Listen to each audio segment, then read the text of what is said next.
Before we get started with today's interview, just a quick reminder, click the thumbs up, make sure you subscribe and ding the bell so that you don't miss any of the great interviews that we have coming up. Now, on to today's interview. Welcome back, everybody. Today, my guest is composer Carolyn Miller. Welcome, Carolyn. Thank you. Happy to be here. Thank you so much for taking time to talk to us today. So I'd like to get to know you a little bit as a composer. So do you come from a musical family? Well, not really. My parents were not musical, but I do remember that my grandpa used to play hymns. He showed me some of those square notes long time ago that they used to use. And so there really wasn't much music until I started playing the piano. Oh, very good. So what drew you to piano? Well, when I was a little girl, when somebody gave my parents a piano, and so I used to make up melodies, but it wasn't until second grade, Olga Prigge, I don't know if you've heard that name. She was a composer a long time ago. She came to our school, and after school, we had lessons, and we had those paper keyboards and one piano, and she started, and I believe it was teaching little fingers to play. And I found it very easy. Things went very well. And she said, oh my goodness, you should go on. So she moved me upstairs to the fifth graders, and they were in John Thompson book 1. And I don't know what happened. I don't know if I got scared because they were such big kids up there in the fifth grade, or if she stopped coming. But anyway, there were no more lessons. And so it wasn't until I was in the fifth grade that my parents signed me up at CCM. I studied with Melba Smith all through high school. She was a wonderful teacher. And from there, then she introduced me to my teacher for Madam Olga Konis at CCM. And so that's all my background. Excellent. For those of us who don't know, what does CCM stand for? College Conservatory of Music at the University of Cincinnati. Ah, very good. Very good. So you had a whole bunch of really excellent mentors, and you had a role model and an example of someone who was a composer in your life. How did that impact your trajectory, having those kinds of mentors and those people that you could look up to and see there is a path, and here's some people who've done this already? I don't know exactly how it influenced. And as a kid, I don't think you really know that you're being influenced and understand it all. But I just knew from little on that I wanted to do something in music, and I always liked to teach. And when I went to college, I started on a double degree where you get the teaching in the public schools plus the performance. And when I graduated, I taught in the public schools. I got a job at a high school right outside of Cincinnati, and I was able to start their piano lab. And I started with one class a day, and it just grew and grew. And I was there like 20 years, and it was fascinating. Wow. I really hated to retire. You know, I just loved doing it. And I think that's where a lot of my music comes from, is because I would write songs for those students. Excellent. Is that how you got started composing then, writing things for your students? I taught elementary school for a while, and I had a few students. And so I wrote a few things, and I thought, well, I think I'll send these in. And I sent them in, and I got all the thank you, but no thank you letters back. Now I figured, well, I guess I can't write music for piano. And so it was probably like 10 years before I did anything else. And I sent one piece to Sham. And I got a letter back saying, we love this piece. And they gave me $50 and said, we'd like to publish this piece. And that's the last I ever heard of that piece. But I was so excited that somebody had accepted my music. I thought, well, I think maybe I should do this. Well, Willis Music was near my hometown here in Cincinnati. And I sent them 5 pieces, and they took all 5 of them. And then it just started to blossom after that. Oh, that's really, really excellent. So I love how you didn't let that period of rejection kind of completely and totally end your career. You tried again, and you persevered, and and I think we're all so glad that you did, because so many students have played and loved your pieces all over the world. What are the things that challenged you to become a better composer? I just always wanted to write things that sounded more difficult, because at the recitals, I wanted to basically like show off my students. You want them to really sound good for them, but for you too. And so that's what I always tried to do, was to make it a learning experience, something that they would benefit from, but then that would also show them off, make them feel good, create their confidence, and build them up too. That is excellent. And as I sight read through your pieces on the New Federation Festivals list, that was the thing that came to mind over and over again, that these pieces are beautiful and immediately memorable and really fun to play, but they sound great. And they sound like they are harder than they really are. And I just thought, oh, you have achieved it's like the holy grail of educational piano music, where you've written something that is beautiful and memorable and fun to play, and it sounds like it's much harder than it really is. It's just wonderful. Tell me, what role do restrictions play in your composing? I'm from the old school, where it was you had to use this chord and this chord and this note there, and then kind of things went out the window. You can just do anything, And so I think I stay probably closer to the old way, the 1-5-1 way, but then add a little modern touch to it, So I don't really think there are restrictions, but I do play them. And then if they're okay for me to play, I have a small hand. And if they're okay for me to play, then it's probably okay. I love how you are taking your students' capabilities into account when you are writing these pieces for students, because I think that has turned out to be phenomenally successful, because your pieces are so immediately playable. The one thing that I wish that I had when I was growing up as a composer, today teachers have such an advantage of the camaraderie. When I was teaching for 20 years at the high school and doing my lab, I'd have like 15 students at a time, and there were no other schools that were really doing that. So I had no one to really bounce off of. So I just kind of had to figure it out for myself. And today, we have individual teachers, we have Facebook, we have wonderful people who give lectures and things, and so that's what I wish I would have had. Absolutely. That's, I think, one of the best things about the modern technology, that we have access to so much information. There's such a wealth of information out there.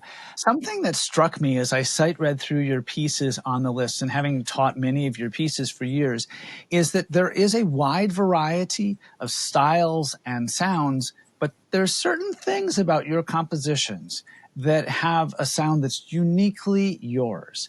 And so I'm always interested to know how you came to the point where you developed your own unique sound and your own unique style as a composer. I just kind of write, things just come to my mind. Sometimes I can't sleep at night because the melodies and the things, sometimes I will write a whole song while I'm sleeping, and my fingers will actually be moving in bed writing that song. But then I found out if I don't get up and write it down, it's all gone by morning. So I don't know if I have my own style. I know some teachers have said they like my music because they teach something and they're fun to play. And I'd like to be remembered that, that they sound good, they're fun to play, and they teach something. I would really like to be remembered for that. Well, I think you have certainly ticked all three of those boxes. So what is your creative process when you are composing? So part of it is things come to you as you're in a restful state. What else do you do? Do you sit at the piano? Do you sit with manuscript paper? How are you creative? Well, sometimes I'll have, they may ask me to write something with an idea. So, this, like one time we had to write a strange song. Strange sounds, and so I had something to go on. Most of the time, though, if I just think, well, today I'm going to write something, I just sit down and start doodling and just play, and it just evolves. Sometimes it gets really complicated, and I say, well, Carolyn, this is much too complicated for this. Let's just back off and start over. And then I'll just start out with different chord progressions. I think I'm more of a melody person than a chord. I don't usually say, well, this is the progression I'm going to use and then write it. I have done that at different times. Like some of these pieces on Federation are 1, 6, 4, 5. That was the big thing that I remember when I was writing, that the kids all wanted the pop songs 1, 6, 4, 5, And so some of them follow that, but usually I'm a melody person. What advice do you have for young people who are composers? The teachers of today are on the right idea with all the improvisation and the simplifying, making your little melodies from beginning on, feeling the beat. And then I think some kids are just more prone to composing. I've had some students, composing just scares the life out of them. Oh, I can't write a song. And they're afraid to try anything except what's on the music. And then other kids who would rather play something that's not on the music, So I think it's something that can be taught, but I think a lot of it is inbred, that you just feel it, and can do it. When I was growing up, nobody ever taught me how to compose anything. I mean, when I was young, I never did any improvisation, but I learned how to improvise, and I don't really know how. My teacher taught me 1, 4, 5, 1 and all the different keys, but I don't know how I did it, because I just started improvising. And I think it's because I knew my chords and my arpeggios. I could just play, and even in high school, I was in the dance band, and I could improvise all those songs. It just came to me. So it's hard to me to understand why you can't do that, because it just happens, but, through the years, I always try to keep learning things. And it's not that I've learned everything and know how to do everything. I mean, there's so many new things today that I didn't know when I was younger, and I'm really grateful for that. But I think composing, I don't know, it just happened. And I just love to do it. That's the thing, and I'm really kind of retired now. So I really don't have a lot of students to go and compose for. So I have to kind of think now, what should I write this piece for? I love hearing that you are a lifelong learner, that you are continuing to work to learn new things and continue to grow as a composer throughout your entire career. That is just awesome. So besides just reaching out with submissions, how else did you connect with your publishers? Well, it's really difficult now. Once I was in with Willis, and they went to Hal Leonard, so they would ask me to write things, and I'd send things in. And I have a lot of things really with FJH too that a lot of people don't know about. But right now it's really difficult because the publishers are not publishing much anymore, at least not much piano teaching music, a lot of the pop stuff and things.